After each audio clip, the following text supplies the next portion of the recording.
अस्सलामुअलैकुम नाज़रीन, news one special के साथ मैं हूं आपका मेज़बान जवाद कमाल।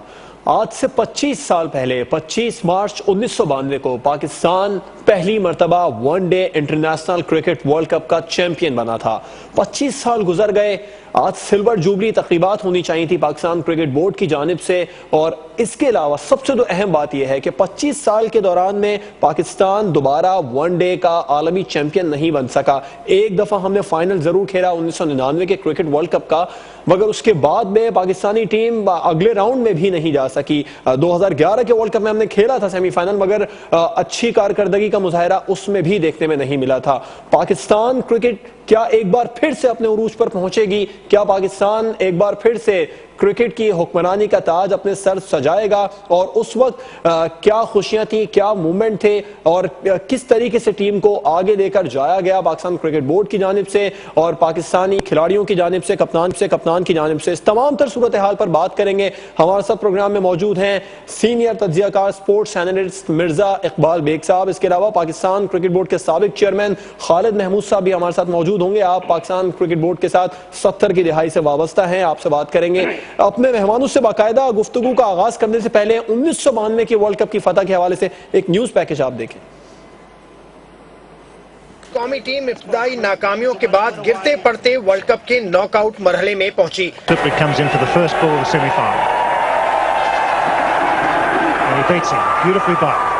सेमीफाइनल में पाकिस्तान का सामना टूर्नामेंट फेवरेट न्यूजीलैंड से हुआ, जहां 263 रन के ताकुब में इंजमामुल हक ने धुआंधार इनिंग्स खेलकर पाकिस्तान को फाइनल में पहुंचा दिया। मेलबर्न में खेले गए फाइनल में पाकिस्तान ने पहले बैटिंग की और 249 रन बनाए।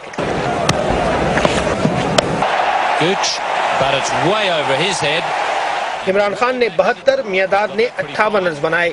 इंजमाम और वसीम अकरम ने तेज रफ्तार 42 और 33 रन स्कोर किए।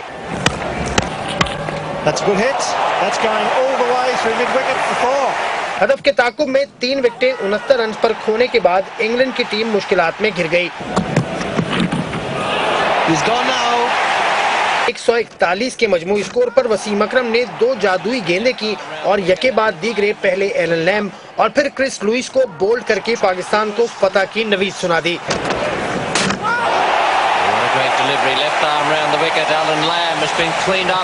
बकिया विकेटें समेत कर पाकिस्तान दुनिया क्रिकेट का नया हुक्मरान बन गया।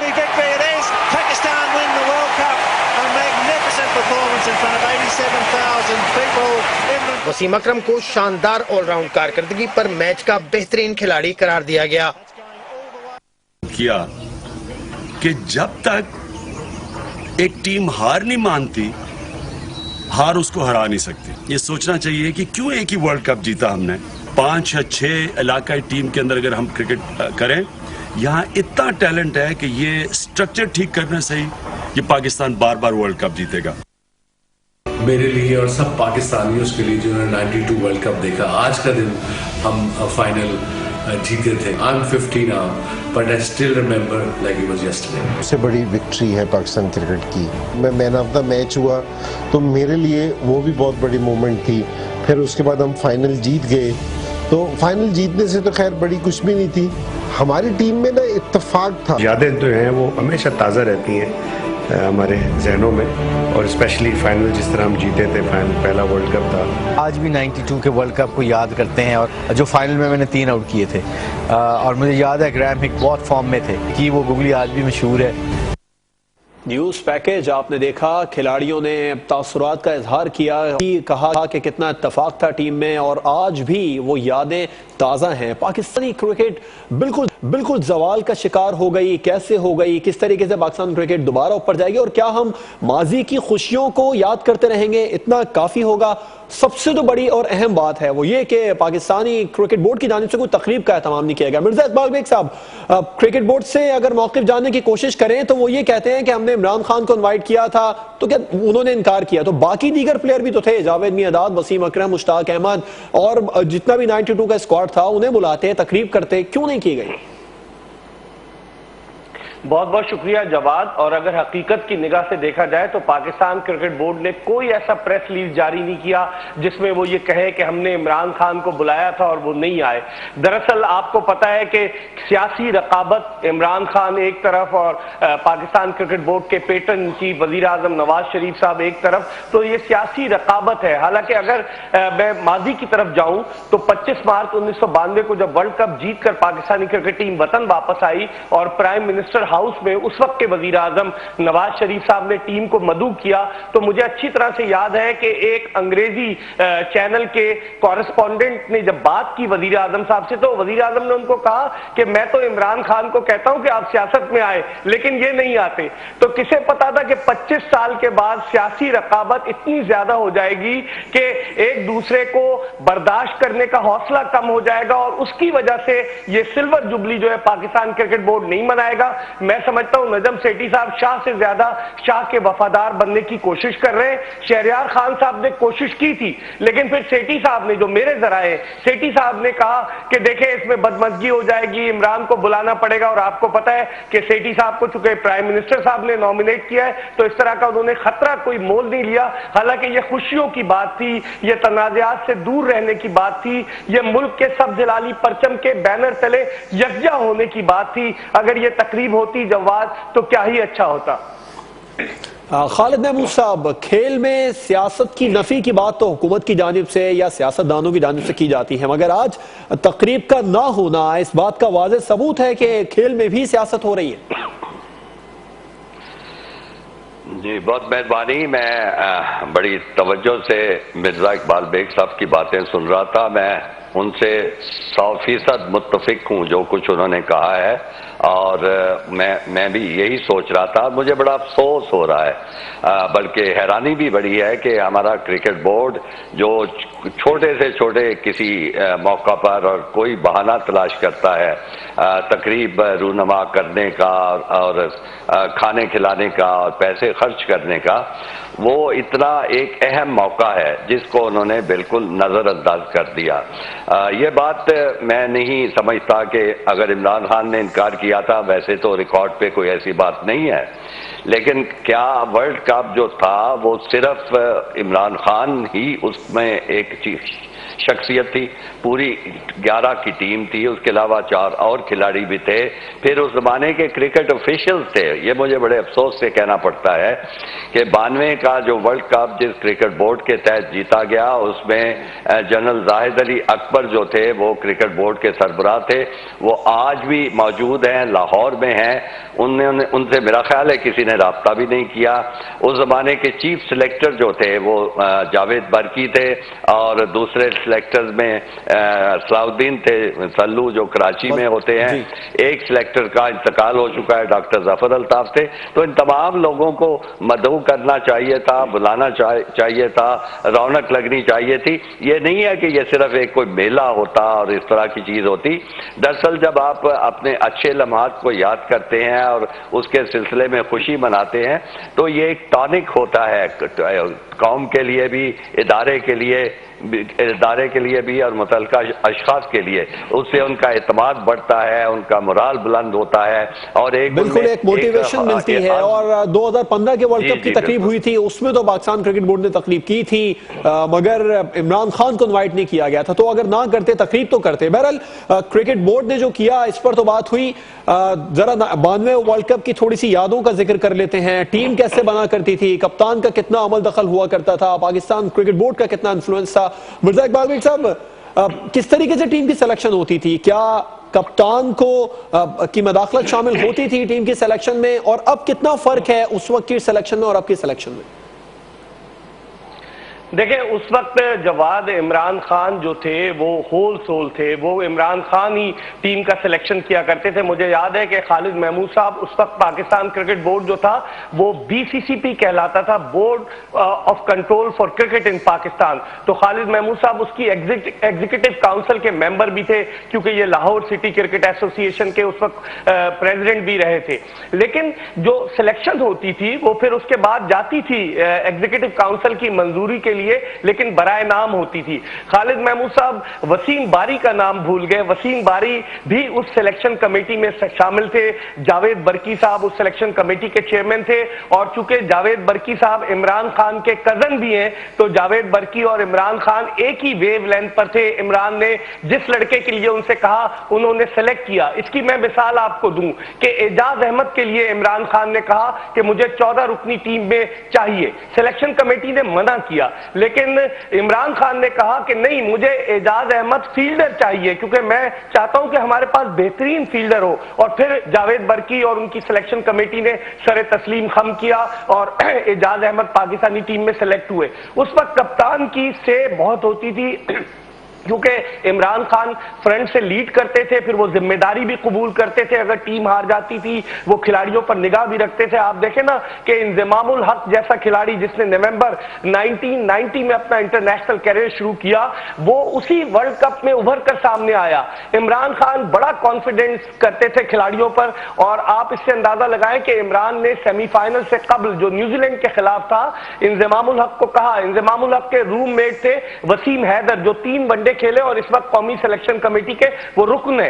तो वसीम हैदर मुझे बता रहे थे कि इंजमाम ने कहा कि इमरान भाई मुझे कह रहे हैं कि कल सेमीफाइनल खेलना है, मेरी तबीयत सही नहीं है। लेकिन इंजमाम वो सेमीफाइनल खेले। जवाद 37 गेंदों पर उन्होंने जो 60 रन की तूफानी इनिंग्स खेली, जिसकी वजह से औलिया की सरजमीन से ताल्लुक रखने वाला इंजमामुल हक बैन अल-अक़वामी क्रिकेट के उफक पर रूनुमा हुआ और पाकिस्तान सेमीफाइनल जीता।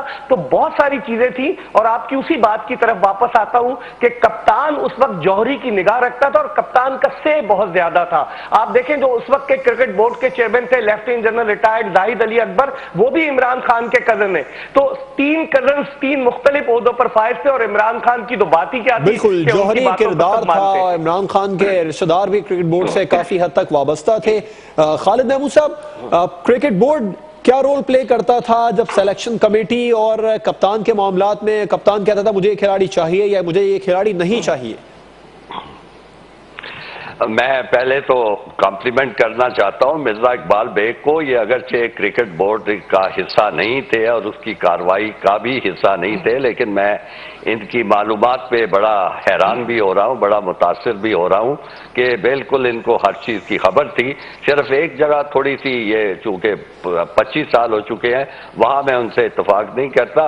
वसीम बारी उस सिलेक्शन कमेटी का हिस्सा नहीं थे। मैंने 3 नाम आपको बताए हैं। चीफ सेलेक्टर थे जावेद बरकी और सलाउद्दीन सल्लू और डॉक्टर जफर अल्ताफ, ये 3 थे। वसीम बारी आए बाद में, खासतौर पे मेरे दौर में जब मैं चेयरमैन था, वो चीफ सेलेक्टर, मैंने उनको दावत दी, वो आए, उन्होंने काम किया और बहुत अच्छा काम किया था उन्होंने सिलेक्शन के लिए। तो मैं अपनी कुछ बता दूं आपको, आपने क्रिकेट बोर्ड का रोल देखा इस मामले में, ठीक है। अच्छा, ये सारे लोग क्रिकेट समझने वाले थे और अच्छे दर्जे की क्रिकेट खेल भी चुके थे तमाम लोग। तो उस वक्त क्रिकेट बोर्ड में जो लोग थे, खासतौर पे काउंसिल में, और ये जो 8-10 लोगों की काउंसिल थी, वो एक मुंतखब काउंसिल होती थी। कराची का नुमाइंदा, लाहौर का नुमाइंदा, पेशावर, कोयटा, हर जगह से लोग आते थे और तमाम लोग अपने अपने इलाके की क्रिकेट की नुमाइंदगी करते थे।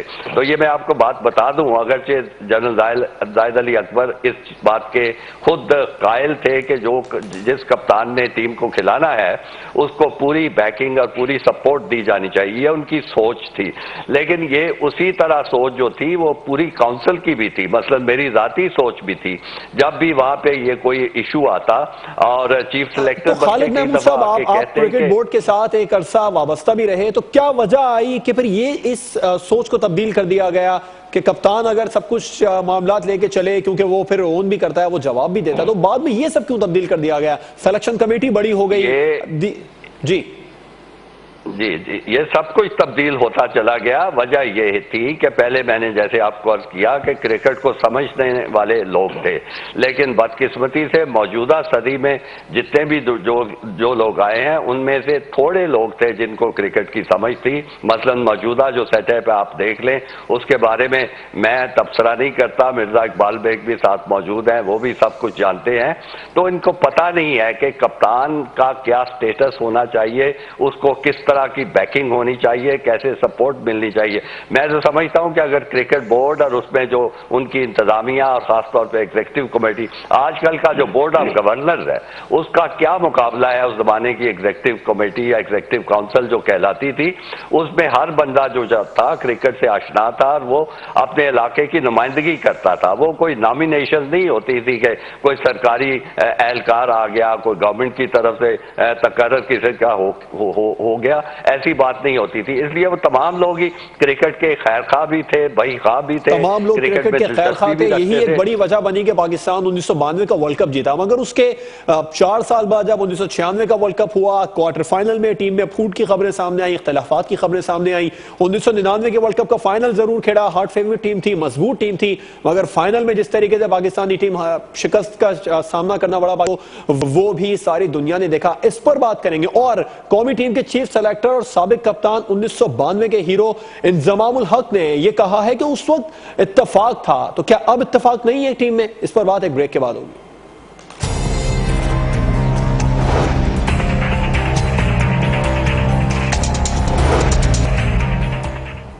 ब्रेक के बाद एक बार फिर से खुशामदीद। ब्रेक पर जाने से पहले हमने सवाल छोड़ा था कि 1992 का वर्ल्ड कप तो पाकिस्तान जीता, फिर उसके बाद में 1999 के वर्ल्ड कप का क्वार्टर फाइनल खेला पाकिस्तान ने भारत के साथ, उसमें शिकस्त का सामना करना पड़ा और फिर ये बातें आना शुरू हो गई कि टीम में इख्तलाफात हैं और सीनियर प्लेयर्स को निकालने की साजिश की जा रही है टीम में।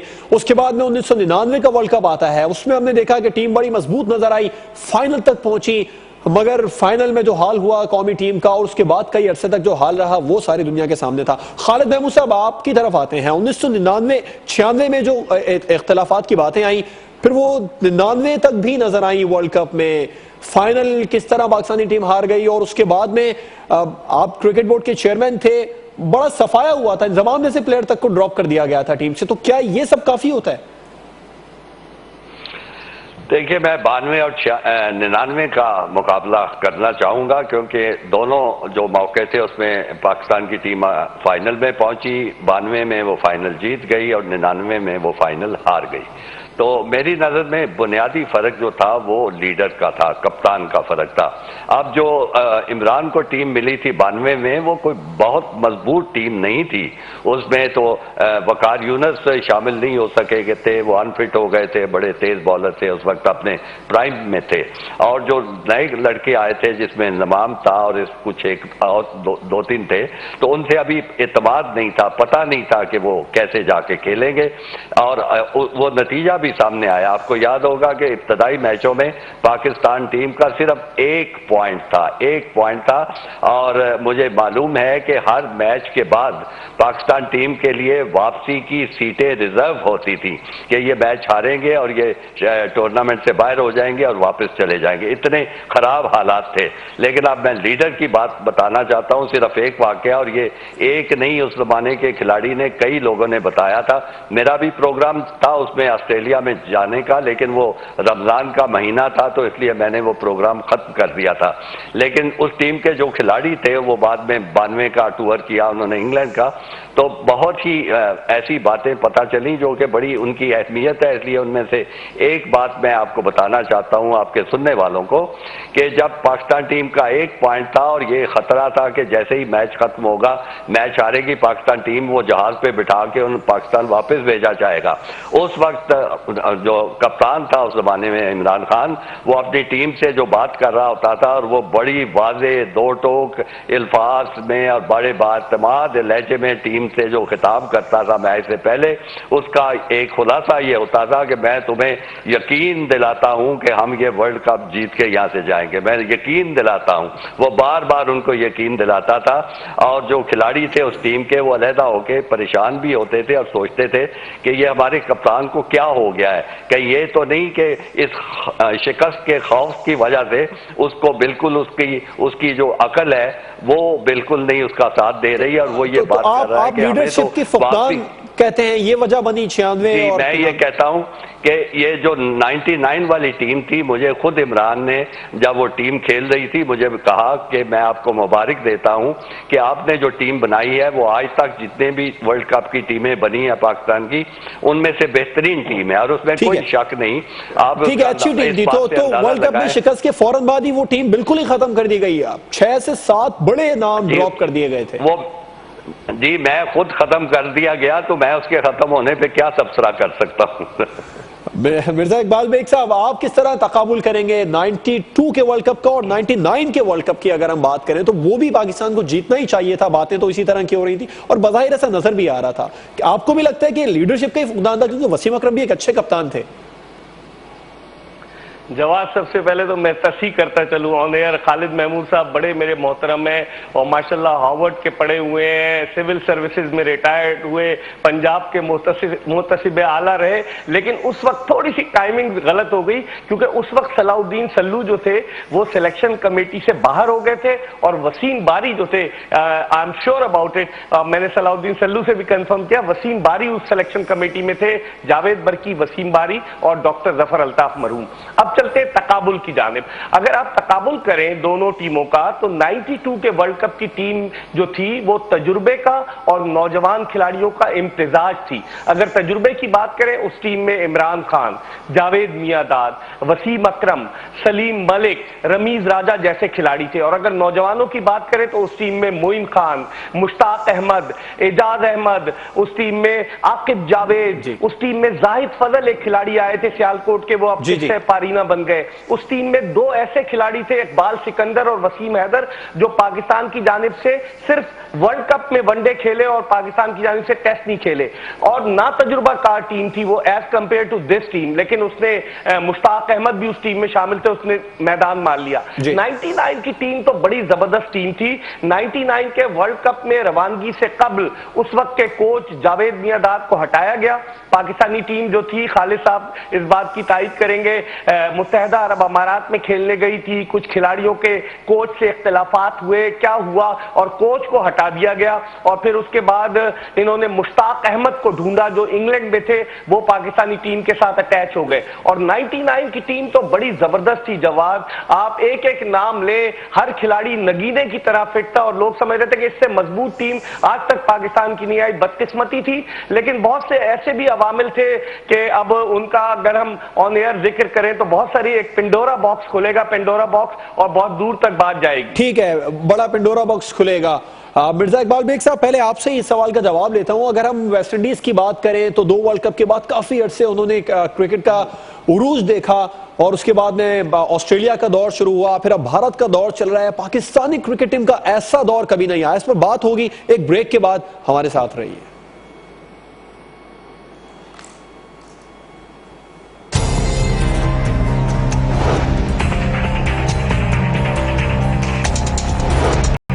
ब्रेक के बाद एक बार फिर से खुशामदीद। ब्रेक पर जाने से पहले हमने सवाल छोड़ा था कि जो भी टीम वर्ल्ड कप जीते या बड़ी टीम रहे उसका एक दौर रहता है। वेस्ट इंडीज का दौर रहा 75, 79 के बाद में हमने देखा 83 का फाइनल भी खेला, फिर ऑस्ट्रेलिया का दौर शुरू हुआ, 87, 96 का फाइनल भी खेला और 99 जीते, फिर 2003 मुसलसल काफी वर्ल्ड कप वो जीते, 5 वर्ल्ड कप के फायदे रहे। पाकिस्तानी टीम 1992 के वर्ल्ड कप के बाद अब 96 के क्वार्टर फाइनल, 99 के फाइनल तक तो पहुंची मगर नंबर 1 की पोजीशन पर नहीं पहुंच सकी। मुसलसल फतोहात का सिलसिला हमने कभी नहीं देखा। इसकी क्या वजह रही? मिर्जा इकबाल बेग साहब, पहले आप इसका जवाब दे दें। देखें जवाब, इसकी वजह यह रही कि पाकिस्तान क्रिकेट में कई मद्दोजर आते गए।